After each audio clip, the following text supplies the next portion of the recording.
In a world saturated with noise, silence is becoming a lost language, not just the absence of sound, but the deliberate act of restraint of saying less and meaning more.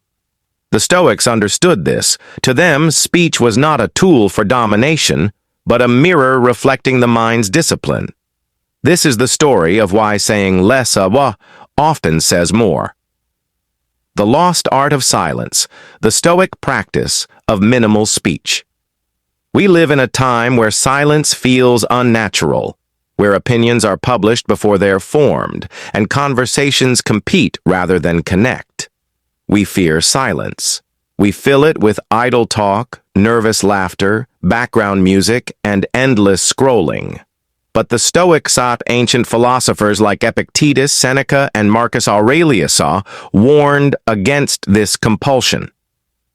We have 2 ears and 1 mouth, so that we can listen twice as much as we speak.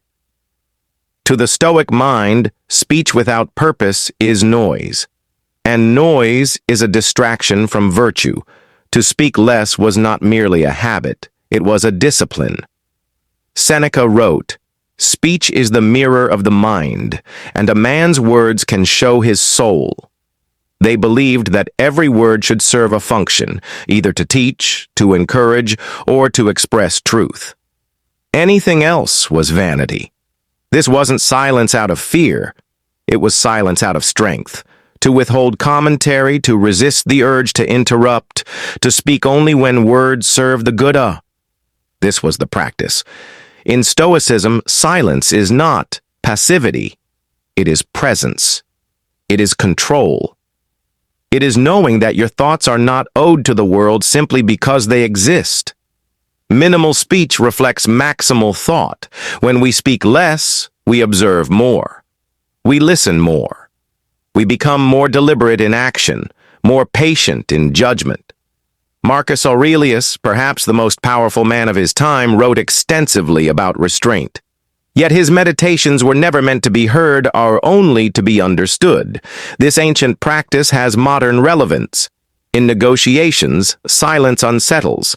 It invites the other to fill the space, to reveal. In relationships, silence can calm tempers where words would ignite them. And in personal growth, silence becomes a space for reflection, for clarity, for stillness in a chaotic mind. We see this mirrored in other traditions. Zen monks who meditate in wordless discipline, or indigenous wisdom keepers who teach that speech is sacred, not casual. So how do we begin? It starts with intention. Before you speak, ask yourself, is it true? Is it necessary? Is it kind? Observe your speech habits. Do you speak to fill space or to add value? Do you listen to respond or to understand? Practice pausing before replying.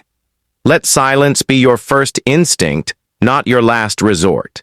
And remember, silence does not mean absence.